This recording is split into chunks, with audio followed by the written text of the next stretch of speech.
You had saved up $400,000, hadn't you? I used that money to buy a new house. My mother-in-law, Jane, reported one day that she had bought a house without even mentioning it to me. Furious, I confronted my husband about the situation, but he began to defend his mother, saying, "Let's just let Mom do what she wants. Let's give up on the $400,000. I couldn't let such an act go unpunished and vowed to seek revenge on both of them. My name is Rose. I married Tom 5 years ago, and we both worked at the same food manufacturing company. Our demanding jobs made it hard to spend much time together, but we understood each other and lived peacefully as husband and wife. However, my relationship with my mother-in-law, Jane, was strained from the start. When I first met Tom's family to announce our marriage, Jane had said, "You're planning to quit your job and support Tom after marrying him, aren't you?" "No," I replied. "I intend to continue working after our marriage. Tom and I have discussed this, and he agrees with my decision to keep working." "Isn't it normal for a bride to quit her job and support her husband at home after getting married?" Jane continued. "When I married my late husband, I quit my job and spent my life as a housewife. I found the notion that a wife should quit her job outdated but couldn't express this to Jane. I could only respond with a tight-lipped smile. Is Tom really okay with you continuing to work? When he comes home tired from work and you're not there, it will increase his burden." "That's only your opinion, Mom," Tom said. "I'm fine with it. Please let Rose do as she pleases." Thanks to Tom stepping in and stopping his mother, we weren't subjected to any more snide remarks and left his parents' house without further incident. I thanked Tom for standing up for me. If you hadn't intervened, I might have faced more unpleasant comments. "My dad passed away, and since then, my mom has been raising me on her own," Tom said. "She probably just worries. Don't think too much about it." I felt fortunate to be married to such a thoughtful person. As we headed back to our apartment, I reflected on how peaceful our life together had been. However, one day, after 5 years of marriage, Tom suggested living with his mother. "Hey, we often leave the house empty because of work. How about moving in with my mom?" he proposed. "Honestly, I don't like that idea," I said. "Is that so? Sorry for bringing it up suddenly. Forget I mentioned it." I was taken aback by the suggestion but relieved when Tom quickly accepted my response. We did end up living together, which was a relief. A week later, after Tom's suggestion, I returned home from a long day at work around 9:00 p.m. I was exhausted and muttering to myself as I tried to unlock the door, only to find it already open. Tom usually contacts me when he gets home, but he must have forgotten today. Entering the house, I called out, "I'm home." "Oh, you finally come back," Jane said, appearing in the living room. "Tom hasn't come back yet. He gave me a spare key." "What?" Tom had given a spare key to his mother without informing me? I was stunned and frozen in place. Jane continued, "Don't just stand there. Can you prepare dinner? I've been waiting for you to come back." Mom, haven't you eaten yet?" I asked, bewildered. "Yes," she replied, as if it was perfectly normal for her to enter my house uninvited and expect dinner. Her audacity was astonishing. I was reluctant to confront Jane directly, but I couldn't just ignore her. "Is that so? All right, I can only make something simple. Is that okay with you?" I said, noticing some ingredients were missing. It felt like the fridge was more empty than it had been when I checked yesterday. "Something easy is fine. Please hurry up. I'm hungry." "Please wait a moment. I'll prepare it right away," I responded, trying to accommodate her request. I quickly prepared a meal and served it to Jane. "Thank you. I'll eat now," she said. After taking a sip of the miso soup I made, Jane remarked, "What is this? It doesn't taste good." I was taken aback. Did she really just say my miso soup wasn't good? "It doesn't taste good. Didn't you hear me?" Jane's criticism was unmistakable. "It seems you can only make such meals because you're always busy with work," Jane continued. "You should quit your job and focus on the household." "But Tom says he likes the meals I cook," I countered. "That must be flattery. Can't you even understand that?" she snapped. It was clear she disapproved of my working after marriage. For the next hour, Jane continued to make snide remarks. "I'll be visiting often from now on, so make sure you take care of the house properly," she said before leaving in a seemingly good mood after airing her grievances. About 30 minutes later, Tom came home. "Hey, did you give a spare key to your mom?" I asked. "Oh, yeah, I did," Tom replied. I was surprised to see her suddenly at our place today. After making her dinner, she said it was bad. Well, these things happen. Don't worry about it, Tom said casually. What kind of attitude is that? I protested. She suddenly shows up, mocks the food I made, and you're telling me to just endure it. This all started because you gave her the spare key. Tom's temper flared. If you had agreed to live with her, it would have been better. I'm tired. I'm going to sleep. I don't need dinner. Am I to blame? You were the one who agreed to this, I said, feeling heartbroken by his response. The next day and the day after, the situation didn't improve. The room is messy and it doesn't look like you've cleaned properly. The laundry is all wrinkled and unsightly, Jane complained every time she visited. Her frequent visits and constant dissatisfaction were becoming unbearable. I might have been able to tolerate her remarks, but a week after she started visiting often, it felt like my patience was wearing thin. I noticed something strange. The food supplies were dwindling again, and the detergent we had stocked up on was also missing. Our apartment and my in-laws' house are only a 10-minute walk apart, and it was clear that the daily disappearance of food and household items was abnormal. I didn't want to jump to conclusions, but it seemed Jane might be taking them without permission. One day, when she came over, I decided to confront her, hoping it was just a misunderstanding. Mom, you haven't been taking our food and household items without asking, have you? Jane admitted it without hesitation. Oh, you found out, have you? It's not a problem for me to take things from my son's house. You're not home because of work, and it would be a waste if the food went bad. I was taken aback by her nonchalant attitude. How could she be so calm and unapologetic? I thought, indeed, it was Tom's house too, but that didn't justify her actions.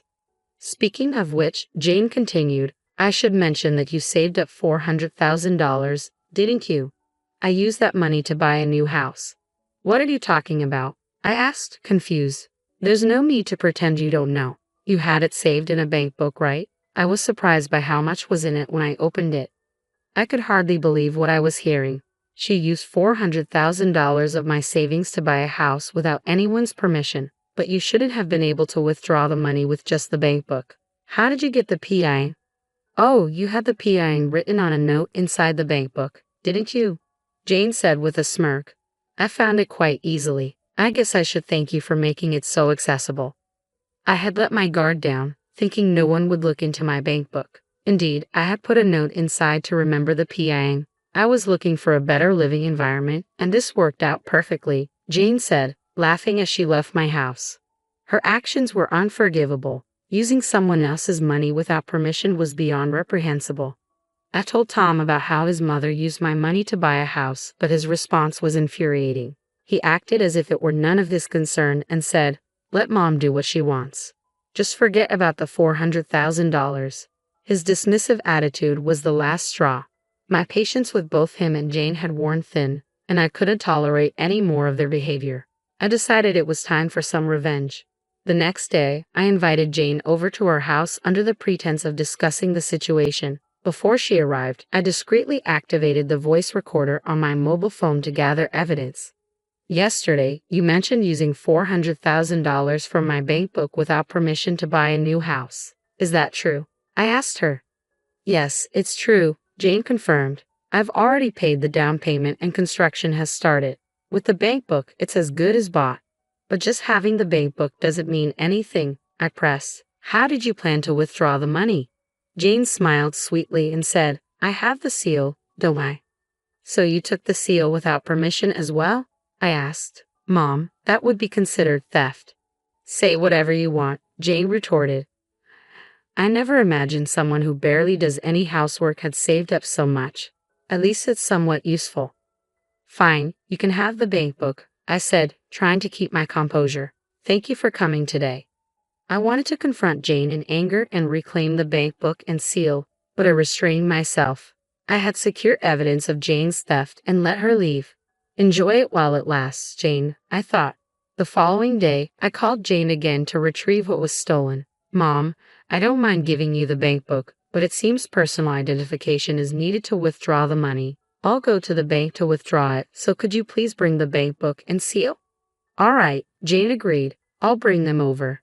I hung up the phone, feeling a mix of relief and anticipation. I had no intention of withdrawing the $400,000. In this day and age, you can't access such a large amount of money without proper identification. Jane's naivety was astonishing. She seemed completely oblivious to the gravity of her actions, blinded by the lure of easy money. After retrieving the bank book and seal from Jane, I went straight to the police station. I need to report a crime, I said. Jane took my bank book and seal without permission and intends to use them to buy a new house. So, you're not the one making the purchase? The officer asked. No, it wasn't me. My bank book and seal were stolen. I'd like to file a report. The police took my statement seriously and accepted the report. That evening, when Tom came home, I informed him about the police report. I went to the police because your mother stole my bank book and seal. She might get arrested soon, I said. What? Why would my mom get arrested? Tom asked, sounding shocked. Because what she did is a serious crime. Just because you say, let mom do what she wants doesn't mean I have to tolerate her stealing from me, I replied. You didn't have to involve the police, Tom said defensively. Am I supposed to stay silent while she commits a crime just because she's a relative by marriage? I didn't save up all this money just to hand it over to Jane. Tom's face flushed with anger. So now you're calling my mother an old hack? That's enough, I said. I'm not going to let her get away with this. Tom stormed off to his room, only to return moments later with a divorce form. I never thought you'd say something like that. Sign this, he demanded. I was taken aback that he had a divorce form ready, but I was equally resolute. If this is how you feel, I'll sign it. Just get it over with, I said. Tom seemed surprised by my willingness to sign so quickly. After I completed the paperwork, he took the form and left. I showed Tom the divorce form. There should be no problem now. I'll submit this to the city hall myself, I said. It was clear he wanted to avoid facing me any longer. After our conversation, Tom quickly left the house, despite the late hour, likely heading to his mother's place. About 20 minutes later, my phone rang. Hello? I answered. It's Tom, came the voice on the other end. I told Mom that Rose filed a police report. Could you withdraw it? No way, I said firmly. Even if she's pretending to be remorseful, it doesn't change anything. I won't forgive her. She's likely to do this again. Another call came in. Hello? I asked, annoyed. I'm sorry, said a tearful voice. It wasn't Tom's but Jane's. She was crying and apologizing, but her tears did nothing to soften my stance. You think crying and apologizing will make me forgive you? You took not only the bank book but also the seal. How do you explain that? I've always wanted a single-family home, Jane explained. After living in apartments for so long, I couldn't resist using the money. I know it was wrong, but I've been managing our finances and saw the $400,000. I couldn't help myself. That doesn't excuse anything, I replied coldly. I worked hard for that money before I even married your son. You can't just make it right by apologizing. Reflect on this in prison. Jane tried to make another appeal. Please, I have a request. A request? Now? How audacious. What is it? I've already paid a $100,000 down payment for my savings, and I can't stop the construction. Could you lend me the $400,000, promising to repay it without fail? Are you delusional? I responded. There's no way I'm lending you anything. I can't trust someone who steals not just a bank book but also food and household items to repay me. What should I do then? Jane asked, desperation evident in her voice. That's your problem to figure out. I'm not responsible for cleaning up your mess. Why don't you ask your son to take out a loan? Jane's panic was almost amusing, but I had no sympathy left. Just as I was about to end the call, Tom intervened. Please don't abandon Mom. You were taken care of by her too. Even if it's not the full amount, please help her. Taken care of. She comes over every day just to criticize and has a spare key but doesn't help around the house. What care does she give me? I countered. Tom had no response, clearly grasping at straws in a desperate attempt to appeal to my emotions. I won't help at all. Good luck. Wait, I'll take care of Mom so she won't be a burden to you. Can we cancel the divorce? Tom pleaded. It's too late for that now, I said. Your mother is clearly the most important thing to you. You never protected me. I'm done. Enjoy your time with her. We'll be strangers by tomorrow.